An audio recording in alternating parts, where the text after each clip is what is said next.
ദൈവത്തിന് മഹത്വം. നോമ്പിൻ ദിനങ്ങളിൽ 12ാമത്തെ ദിവസത്തിലെ വചനധ്യാനത്തിലേക്ക് പ്രാർത്ഥനാപൂർവം സ്വാഗതം ചെയ്യുന്നു. നാം ഇന്ന് ധ്യാനിക്കുന്നത് യെശയ്യാ പ്രവാചകന്റെ പുസ്തകം 43-ാം അധ്യായത്തിൽ 13ാമത്തെ വചനമാണ്.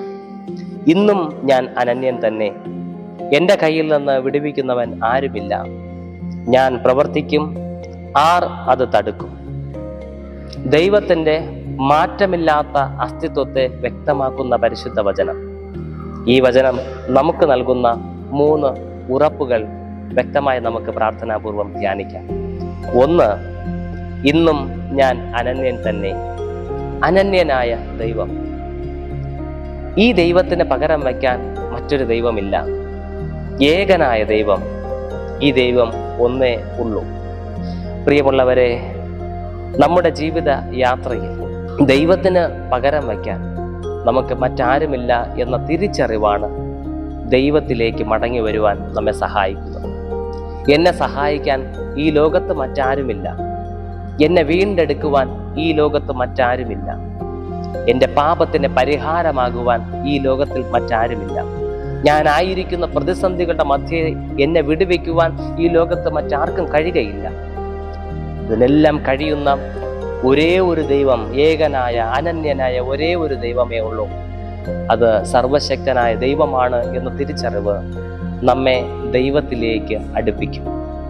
2, ഈ ദൈവം തൻ്റെ സുരക്ഷിതമായ കരങ്ങളിൽ നമ്മെ കാക്കും.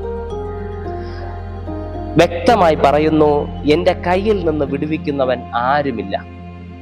കർത്താവ് തൻ്റെ കയ്യിൽ നമ്മെ വഹിച്ചാൽ ആ കരത്തിൽ നിന്ന് തട്ടിപ്പറിക്കുവാൻ ഈ ലോകത്തിൽ ആർക്കും കഴിയുകയില്ല എന്ന ഉറപ്പാണ് പരിശുദ്ധ വചനം നമുക്ക് നൽകുന്നത്. ദൈവം നമുക്ക് നൽകുന്ന ബോധ്യം. ഇതാ ഞാൻ നിന്നെ എൻ്റെ ഉള്ളം കയ്യിൽ വരച്ചിരിക്കുന്നു എന്ന് വ്യക്തമായി വചനത്തിലൂടെ കർത്താവ് വെളിപ്പെടുത്തുന്നുണ്ട്. അങ്ങനെയെങ്കിൽ പ്രിയമുള്ളവരെ, ഈ സർവശക്തനായ ദൈവത്തിൻ്റെ കരങ്ങളിലാണ് നാം ഇരിക്കുന്നത് എങ്കിൽ ലോകത്തിലെ ഒരു ശക്തിക്കും നമ്മെ പിടിച്ചു മാറ്റുവാനോ നമ്മെ തട്ടിപ്പറിച്ചെടുക്കുവാനോ കഴിയില്ല എന്നും ആ ദൈവത്തിൻ്റെ കരം നമുക്ക് അത്രത്തോളം സുരക്ഷിതത്വം നൽകുന്നു എന്നും വ്യക്തമായ ബോധ്യത്തോടുകൂടെ നമുക്ക് ജീവിക്കുവാനായിട്ട് കഴിയണം. സങ്കീർത്തനക്കാരൻ 91-ാം സങ്കീർത്തനത്തിൽ ഇപ്രകാരം രേഖപ്പെടുത്തിയിരിക്കുന്നു: തൻ്റെ തൂവലുകൾ കൊണ്ട് അവൻ നിന്നെ മറയ്ക്കും, അവൻ്റെ ചിറകിൻ കീഴിൽ നീ ശരണം പ്രാപിക്കും, അവൻ്റെ വിശ്വസ്തത നിനക്ക് പരിചയം പലകയുമാകുന്നു. പ്രിയമുള്ളവരെ, ഈ ദൈവം അനന്യനാണ്. അവിടുത്തെ കരങ്ങളിൽ നിന്ന്, അവിടുത്തെ ചിറകടിയിൽ നിന്ന് തട്ടിപ്പറിക്കുവാൻ ഒരു ശക്തിക്കും കഴിയുകയില്ല. 3-മതായി, ഈ ദൈവത്തിൻ്റെ പ്രവൃത്തിയെ തടുക്കുവാനും ആർക്കും കഴിയുകയില്ല. ഞാൻ പ്രവർത്തിക്കും, ആർ തടുക്കും എന്നാണ് കർത്താവ് ചോദിക്കുന്നത്. ദൈവം നമുക്കായി ഒരു കാര്യം ചെയ്യുവാൻ തീരുമാനിച്ചിട്ടുണ്ട് എങ്കിൽ അത് തടയുവാനായിട്ട് ആർക്കും കഴിയുകയില്ല. പിശാച്, ലോകം, അവർ പഠിച്ച പണി എല്ലാം ശ്രമിച്ചു നോക്കിയാലും കർത്താവിൻ്റെ ഉദ്ദേശവും ഹിതവും തീർച്ചയായും നിറവേറും എന്ന് മനസ്സിലാക്കുക. അതിനുദാഹരണം, മോശ എന്ന കുഞ്ഞ് വിമോചകനായി ജനിച്ചു വളരണമെന്ന്, ജനത്തെ വിമോചിപ്പിച്ച് കാനാൻ ദേശത്തിലേക്ക് കൊണ്ടുപോകുവാൻ തക്കവണ്ണം അവൻ എഴുന്നേൽക്കണമെന്നുള്ളതും ദൈവത്തിൻ്റെ പദ്ധതിയുടെ ഭാഗമാണ്.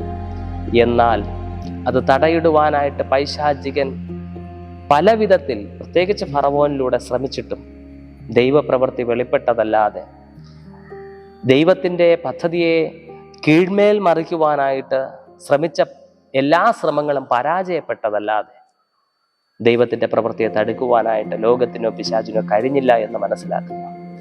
ഇതുപോലെ നമ്മുടെ ചെറുതും വലുതുമായ ജീവിത പ്രവർത്തന മേഖലകളിലും അവസ്ഥകളിലും നാം അകപ്പെട്ടു പോകുന്ന പ്രതിസന്ധികളിൽ നമ്മെ വിടുവിക്കുവാനായിട്ട് ദൈവം തീരുമാനിച്ചാൽ, നമുക്ക് വേണ്ടി ഒരു കാര്യം ചെയ്യുവാനായിട്ട് ദൈവം നിശ്ചയിച്ചാൽ, അതിൽ നിന്ന് ആ ദൈവം പിന്മാറത്തില്ല.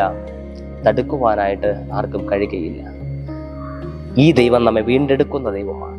രക്ഷാകരമായ കൈകളിൽ നമ്മെ വഹിക്കുന്ന കർത്താവാണ്. അവിടുത്തെ കരങ്ങളിൽ സുരക്ഷിതരായി ജീവിപ്പാൻ സർവശക്തി നമ്മെ സഹായിക്കട്ടെ. ഈ ദൈവത്തിലേക്ക് ചേർന്ന് അടുത്ത് നമുക്ക് ജീവിക്കാം. തമ്പുരാനിലേക്ക് മടങ്ങി വരാം. പ്രാർത്ഥിക്കാം. സർവശക്തനായ ദൈവമേ, അങ്ങേ കരങ്ങളിൽ ഞങ്ങൾ ശരണപ്പെടുന്നു. ഞങ്ങളെ അവിടുത്തെ ഉള്ളം കരങ്ങളിൽ അവിടുന്ന് വഹിക്കണമേ. എന്തെന്നാൽ കർത്താവേ, അവിടുന്ന് ഏകനായ ദൈവം, അങ്ങേക്ക് പകരം മറ്റാരുമില്ല. അങ്ങയുടെ കരകളിൽ ഞങ്ങൾ ഇരിക്കുമ്പോൾ ഞങ്ങളുടെ ജീവിതങ്ങൾക്ക് വേണ്ടി ഞങ്ങളുടേതായ ജീവിതത്തിൻ്റെ സമസ്ത മേഖലകളിലും അങ്ങ് പ്രവർത്തിക്കുവാൻ നിശ്ചയിച്ചിരിക്കുന്ന തീരുമാനത്തെ മാറ്റുവാനോ കർത്താവെ അങ്ങയുടെ പ്രവൃത്തിയെ തടസ്സപ്പെടുത്തുവാനോ തടുക്കുവാനോ ആർക്കും കഴിയുകയില്ല എന്ന് ഞങ്ങൾ വിശ്വസിക്കുന്നു. അപ്രകാരം സർവശക്തനായ ദൈവമേ, അങ്ങിൽ ശരണപ്പെടുവാനും അങ്ങയിലേക്ക് മടങ്ങി വരുവാനും ലോകത്തെ ത്യജിച്ച് കർത്താവിൽ ചേർന്ന് പറ്റി ജീവിപ്പാനും ഞങ്ങളെ സഹായിക്കണമെന്ന് പ്രാർത്ഥിക്കുന്നു. ക്രിസ്തുയേശു മുഖാന്തരം കേൾക്കണമേ.